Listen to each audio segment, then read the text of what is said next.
바른말로 희망을 되찾읍시다. 여러분은 카카오톡 등 사이버상에서 욕이나 안 좋은 말을 해보거나 들은 적이 있습니까? 아니면 말로는요? 한 번쯤은 있으실 겁니다. 그런데 이런 말들이 사람을 죽게 만들 수도 있습니다. 우리는 아무 생각 없이 나쁜 말들을 내뱉고 있습니다. 하지만 우리는 깨달아야 합니다.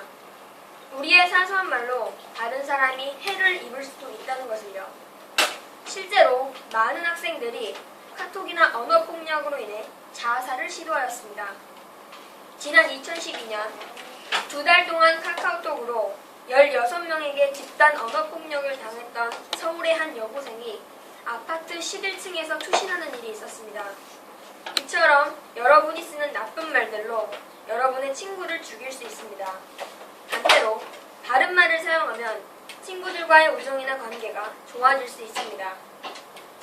명심보감 언어편에선 부시 상인부요 언시 할설돈이라 입은 사람을 찍는 도끼요 말은 혓바닥을 베는 칼이다 라면서 말을 조심하라고 당부하고 있습니다. 우리는 말을 칼처럼 나쁜 것이 아닌 좋은 것으로 사용해야 합니다. 이제 우리는 나쁜 말을 사용함으로써 잃어버린 희망과 우정을 바른 말을 쓰면서 되찾아야 합니다. 여러분, 바른 말을 사용합시다. 바른 말 사용으로 희망과 우정을 되찾읍시다. 이상입니다. 시작. 음식을 골고루 먹어 건강한 삶을 살아봅시다. 여러분, 왜 우리의 급식에는 먹고 싶지 않은 음식이 나올까요? 그리고 왜 그런 음식을 골고루 먹으라고 할까요? 음식물 쓰레기 문제도 있지만 또 요즘 많은 학생들이 골고루 먹지 않기 때문입니다. 여러분들은 학생들이 왜 음식을 골고루 먹어야 한다고 생각하나요? 우리가 매일 먹는 음식에는 영양분이 골고루 들어있습니다. 어떤 음식에는 비타민이 풍부하지만 다른 영양분이 부족한 것도 있습니다. 아무리 하나의 영양분을 많이 먹어도 다른 영양분이 부족하면 건강해질 수 없습니다. 어느 한 연구 결과에 따르면 모든 영양분이 탄수화물, 단백질, 지방, 비타민, 무기질을 골고루 섭취하여야 건강해지고 성장 발육에 도움을 준다고 합니다. 또 작가인 마크 트웨인이 말하길 건강을 유지하는 유일한 길은 원하지 않는 것을 먹고 좋아하지 않는 것을 마시고 하기 싫은 일을 하는 것이다 라고 하였습니다. 즉 마크 트웨인의 말은 건강을 유지하기 위해서는 음식을 골고루 섭취해야 한다는 것입니다. 여러분, 우리 모두 음식을 골고루 먹읍시다. 음식을 골고루 먹어 지금부터라도 우리 모두 건강하고 즐거운 삶을 살아봅시다. 이상입니다. 시작. 만약 당신이 하루하루를 마지막 날처럼 산다면 언젠가 당신의 인생이 분명히 옳은 삶이 될 것이다. 매우 인상적인 경주였고 그로부터 33년간 매일 아침 거울을 보며 내 자신에게 묻습니다. 만약 오늘이 내가 죽기 전 날이다 해도 나는 오늘 내가 하려 했던 일을 할까? 그리고 그 대답이 아니었던 날이 너무 오래 계속되자 나는 뭔가 바꿔야 한다는 걸 알았습니다. 내가 곧 죽을 것임을 기억하는 일은 내가 큰 결정을 내려야 했을 때 가장 중요한 판단 기준이었습니다. 지민 종이 좀 내리고. 모든 자부심이나 공부와 성장 실패 등을 지금 앞에서는 아무것도 아니기에 정말 중요한 건 마음이 씹히는 대로 하게 되면 여러분께서는 옳은 삶이 될 것입니다. 뒤에는 지민이가 쓴 것도 읽어야지. 없어? 네. 네, 알겠습니다. 박수. 시작. 죽기 전에 꿈을 가지자. 나는 어느 날 이런 생각을 한 적이 있습니다. 나는 죽기 전에 꿈을 가질 수 있을까?입니다. 그날 이후 계속 그 생각이 떠올랐고 심지어 친구에게도 꿈을 물어보게 되었습니다. 친구들의 대답은 하나같이 없어였습니다. 이제 저는 제가 가진 무언가에 변화를 주어야 한다는 것을 알았습니다. 요즘의 아이들은 꿈을 잃고 살아갑니다. 세계에서 많은 사람들에게 존경을 받으며 아이폰을 만든 사람 스티브 잡스는 이런 말을 한 적이 있습니다. 만약 오늘이 내가 죽기 전날이라 해도 나는 오늘 내가 하려 했던 일을 할까? 그리고 그 답이 아니었던 날이 많았습니다. 이 말에 대한 스티브 잡스의 깨달음은 이 말에 대해 뭔가 바뀌어야 한다는 것을 알았다이었습니다. 죽기 죽기 전에 해야 할 일을 해야 한다라는 말이었습니다. 이 사례를 보면 이제 꿈을 찾아야 할 것 같지 않나요? 죽기 전에 꿈을 못 이루어도 좋으니 자신의 잘한 재능을 찾아 꿈을 찾아가야 한다고 생각하지 않나요? 우리는 이제 꿈을 찾아야 할 이유가 있습니다. 또 성공할 가능성도 높아지고 죽을 때도 편히 죽을 수 있습니다. 꿈을 가지면 항상 얼굴이 밝고 하는 활동도 모두 문제없이 편하게 끝낼 수 있습니다. 이제 우리는 멈춰야 합니다. 이제 우리는 꿈이 없는 삶을 멈춰야 합니다. 우리는 꿈이 없이 살아가야 할 이유가 없습니다. 이제 꿈을 가지고 자신감 있게 살아갑시다. 이상 저의 연설을 들어주셔서 감사합니다. 여러분들은 자신을 헌신하고 계신가요? 그렇지 않으시다면 이 연설을 더욱 주의 있게 들어주시길 바랍니다. 자신을 헌신하지 않는 것이 최근에 큰 문제가 되거나 꼭 해야 하는 것은 아닙니다. 하지만 사람들이 자신한테 봉사, 즉 헌신을 안 해주는 것이 큰 문제이고 꼭 필요한 사람들도 있습니다. 이렇게 꼭 필요로 하는 사람들이 있는데 꼭 자신의 이익만, 자신에게 좋은 것만을 생각하고 도움을 주지 않는 우리들. 제 생각에는 갈기갈기 찢기고 목이 잘려나가고 이런 것들이 잔인한 것이 아니라 도움을 필요로 하는 사람들을 외면하는 것, 그것이 잔인한 것이라고 생각합니다.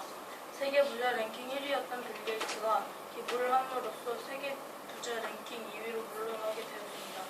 빌 게이츠는 원래 유명해 많은 사람들에게 존경을 받았지만 이 사건을 계기로 사람들은 빌 게이츠의 봉사신경에 감동하고 더 존경하게 되었습니다. 역시 좀 내리고. 이렇듯 여러 가지 부분에서 이익이 있는 일인데 왜 꼭 외면하는 것일까요? 큰 이익도 없는데 뭐하러 해? 왜 내 눈을 그런 쓸데없는 곳에 날려야 되지? 이런 생각이 마음 한구석에 있기 때문일 겁니다. 그래서 제 생각은 이렇습니다. 자신을 헌신하자, 봉사하자. 이런 작은 행동들이 일부의 사람들에게 인생의 새로운 길을 만들어줍니다. 다시 한번 되풀이하겠습니다. 자신만을 위해 자신의 이익만 생각하지 말고 여러 사람들을 위해 여러 사람들의 이익을 생각하여 봉사를 합시다. 감사합니다. 시작. 자신의 꿈에 대해 생각해 보셨습니까? 대부분의 사람은 꿈을 이뤘다는 것은 좋은 회사를 들어간다라고 생각합니다. 하지만 자신이 학교에 가서 목표를 이루는 것, 저는 이것을 꿈이라 생각합니다. 저는 꿈을 이룬다는 관념이 없었습니다. 왜냐하면 꿈에 대해 생각을 못 해봤기 때문입니다. 그래서 이번 기회에 나의 꿈은 무엇인가에 대하여 생각해 보았습니다. 저는 꿈은 광대하게 잡고 이루기 쉽기 때문에 제 꿈은 전국 농구대회 우승입니다. 왜냐하면 내가 가장 좋아하는 것이고 재미있다고 생각하기 때문입니다. 조지아 박스님이 큰 꿈을 가져라, 너의 행동을 낮게 하고 너의 희망을 높게 하라라고 말씀하셨습니다. 이 말씀에서 교훈은 겸손하게 살되 꿈을 위해 희망과 노력을 하자는 말씀 같습니다. 꿈을 가지고 노력하면 이루어질 것입니다. 여러분, 자신의 가슴에 묻혀둔 꿈은 무엇이며 그 꿈을 이루기 위해 많은 노력을 해보시는 것은 어떻겠습니까? 이상 제 연설문을 들어주셔서 감사합니다.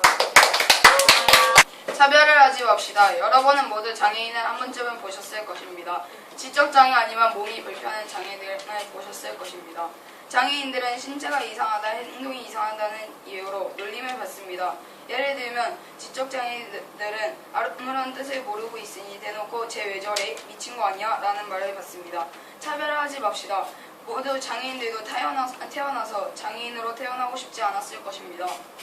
하지만 입장을 바꿔서 당신이 장애인이라고 생각하고 욕을 먹는다고 생각하면 참 슬플 것입니다. 그래서 우리는 차별을 하지 말아야 합니다. 실제로 장애인들은 많은 따돌림을 받고 있습니다. 그런 걸 볼수록 우리는 더욱더 친하게 지내고 같이 어울려야 합니다. 장애인은 나쁜 것이 아니라 다른 것입니다. 어쩌면 장애인이 우리보다 나을 수 있습니다. 여러분, 이제부터라도 장애인을 차별하지 맙시다. 감사합니다. 게임을 적당히 합시다. 우리 주변에는 많은 게임이 있습니다. RPG 게임이나 FPS 게임 등 종류도 많습니다. 하지만 과도한 게임으로 건강이나 정신이 나빠진 사람들도 적진 않습니다. 게임을 적당히 하면 스트레스도 풀리고 재미도 있습니다. 하지만 게임을 과도하게 하면 시력이 나빠지거나 건강에 해로울 수 있습니다. 게임을 하기보다는 공부나 책 읽기, 가족과 이야기를 하는 등 게임 시간을 줄이는 것이 좋습니다. 이렇게 하면 건강에도 좋고 가족과도 더욱 친해질 것입니다. 우리 주변에는 가족과 이야기를 하거나 여행을 가서 스트레스를 푸는 경우도 많습니다. 게임을 전혀 안 하는 것보다는 시간을 정하여 적당히 하고 남는 시간에 책을 읽거나 가족과 이야기를 하는 것이 좋을 것입니다. 여러분, 우리의 건강을 위하여 게임 시간을 즐기고 독서나 운동을 합시다. 감사합니다. 이번 연에 해외여행 가고 싶다, 방학에 여행 가고 싶다. 그러면서도 돈 아끼느라 해외여행 못 가고 집에서 빈둥빈둥 놀느라 여행 떠나지 않는 사람이 다수입니다.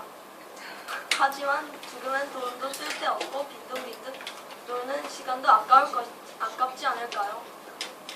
그래서 제가 죽기 전에 친구들에게 말할 말은 더 여행을 떠나보라고 할 것입니다. 혹시 저처럼 TV에서 사람들이 프랑스, 영국, 미국, 스위스 등등 많은 나라들의 여행을 떠나는 걸 보고 나도 저런 곳에 한번 가봤으면 이라고 생각한 적이 있지 않습니까? 그것을 행동으로 옮겨봅시다. 한국의 많고 아름다운 문화유산들, 해외 알프스 산들 같은 멋진 풍경들, 돈 아끼느라 귀찮아서 힘들어서 같은 이유로 우리 지구에 있는 멋진 것들을 보지도 못하고 죽으면 아쉽지 않을까요? 그래도 돈이 아깝다고 할 것 같은데 돈을 낭비하면 가난하겠지만 인생은 한 번인데 편안하게 살아봅시다. 이제부터 많은 여행을 가 좋은 추억을 만들어 봅시다. 바쁘다는 돈 나간다는 이유로 인생을 재미없게 산다면 시간이 아깝지 않을까요? 이제부터라도 더 여행을 떠나봅시다. 지금까지 제 논점을 들려주셔서 감사합니다. 어린이들의 손에 들려있는 것, 어른들 손에도 있는 것, 매일매일 눈길을 가는 것 무엇일까요? 바로 스마트폰입니다. 밥 먹을 때 스마트폰을 보는 부모님, 등굣길과 하굣길에 스마트폰을 보는 학생들, 스마트폰 때문에 우리가 생각하는 가족을 볼 수 없습니다. 우리는 스마트폰 때문에 잃은 것이 많습니다. 스마트폰 때문에 가족과의 대화를 잃었고, 스마트폰 때문에 혼자 생각할 시간을 잃었고, 스마트폰 때문에 우리는 가족의 모습을 잃었습니다. 이제 우리들은 알아야 합니다. 세상에는 스마트폰 말고도 재미있는 일들이 많다는 것입니다. 부모님과 했던 일들이 어른이 돼서도 기억날 것입니다. 어른이 된 아이는 자손에게도 같은 일을 할 것입니다. 이제 우리는 스마트폰에게 빼앗긴 가족과 그 시간을 되찾아야 합니다. 이제부터라도 스마트폰 사용 시간을 줄이고 가족과 함께 합시다. 여러분, 이제 스마트폰을 끄고 뜻있는 재미있는 삶을 삽시다. 감사합니다. 자, 규민이 가운데 준비 시작. 여러분들은 길거리에 쓰레기를 한 번쯤 버린 적이 있나요? 요즘 사람들은 무심코 쓰레기를 버립니다. 그래서 요즘 세계적으로 환경 오염이 심해지고 있습니다. 저는 앞으로 쓰레기를 길거리에 버리지 않고 일회용품 사용을 줄일 것입니다. 제가 쓰레기를 많이 버려 해수면이 향상해 섬들이 잠기고 있습니다. 환경 문제를 막기 위해 세계 어린이